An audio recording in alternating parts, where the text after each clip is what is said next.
Whenever a black hole eats something, it spits some of that thing out. The thing being spit out pushes around nearby gases.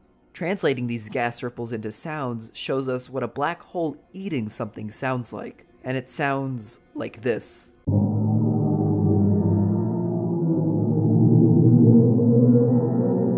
The original frequency of this black hole audio was low.